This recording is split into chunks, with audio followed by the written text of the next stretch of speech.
Assalamualaikum warahmatullahi wabarakatuh. Pada video kali ini kita akan membahas unsur-unsur golongan 2 atau unsur logam alkali tanah.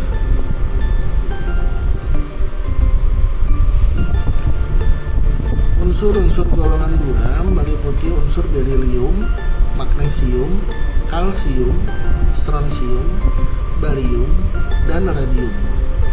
Logam alkali tanah dapat ditemukan di alam dalam bentuk mineral bumi dan merupakan kelimpahan yang paling banyak.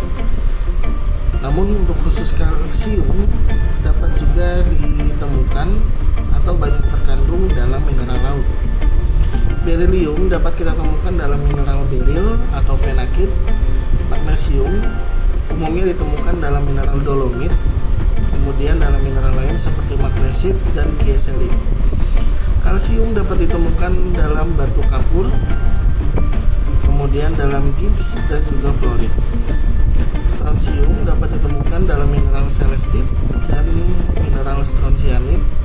Barium dapat ditemukan dalam mineral barit, biterit, sedangkan radium merupakan hasil peluruhan uranium dalam uranimid.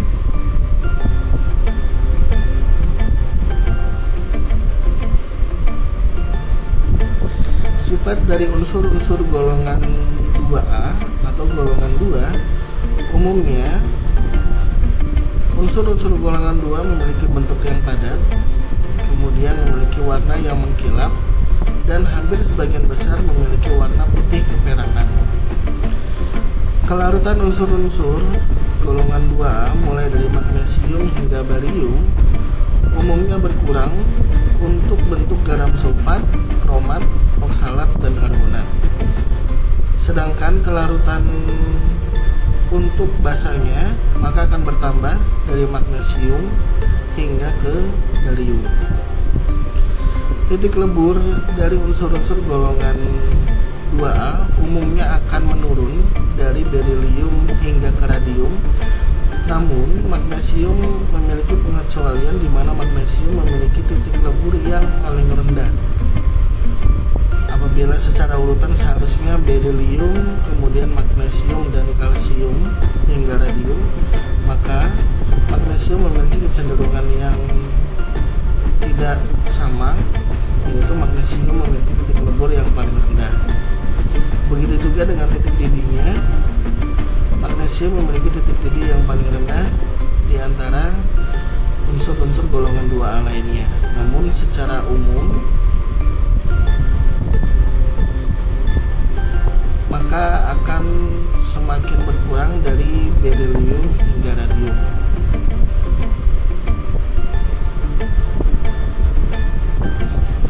Reaksi unsur-unsur golongan 2 yang pertama adalah reaksi dengan air.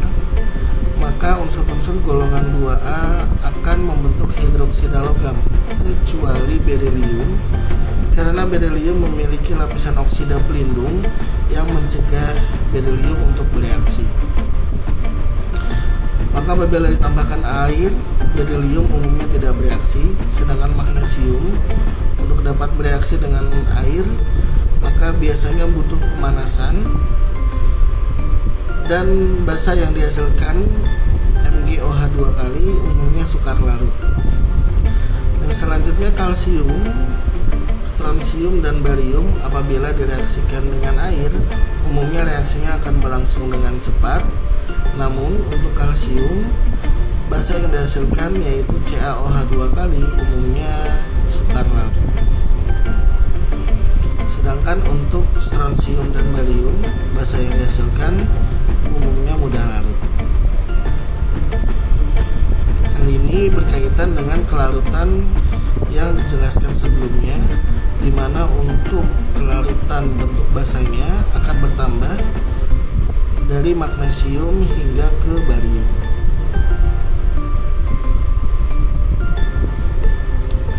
Kegunaan unsur-unsur golongan 2A mulai dari berilium. Berilium umumnya terkandung dalam perhiasan zamrud, kemudian digunakan juga dalam cermin teleskop dan penguat dalam kemudi pesawat jet. Magnesium umumnya terkandung dalam obat mah, kemudian terkandung dalam flare, dan juga digunakan sebagai paduan dalam velg ban. Kalsium umumnya terkandung dalam tulang, kemudian kalsium juga digunakan sebagai kapur untuk papan tulis, dan juga terkandung dalam gips untuk patah tulang. Strontium umumnya akan digunakan dalam kembang api sebagai pemberi warna merah, kemudian digunakan juga dalam terapi osteoporosis. Strontium juga digunakan dalam kaca untuk TV tabung dengan sinar katode. Barium digunakan sebagai racun tikus, kemudian digunakan juga dalam kembang api untuk menghasilkan warna hijau. Selain itu digunakan juga dalam pembuatan kaca dan juga sebagai obat untuk gangguan pencernaan. Radium merupakan unsur yang mudah meluruh atau bersifat radioaktif, sehingga kegunaannya umumnya digunakan dalam hal-hal yang bersifat radiokimia. Dalam hal ini digunakan dalam terapi atau pengobatan yang kita kenal sebagai kemoterapi atau radioterapi. Selain itu, radium juga digunakan untuk pembuatan cat yang dapat menyala dalam gelap atau yang kita kenal sebagai cat untuk glow in the dark.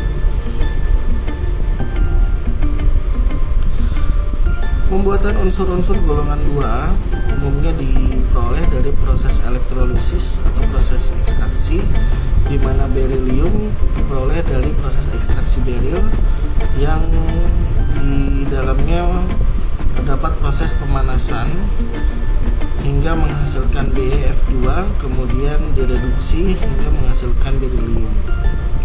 Magnesium diperoleh dengan melakukan pengendapan air laut hingga menghasilkan MgCl2, kemudian MgCl2 tersebut dielektrolisis lelehannya hingga menghasilkan magnesium.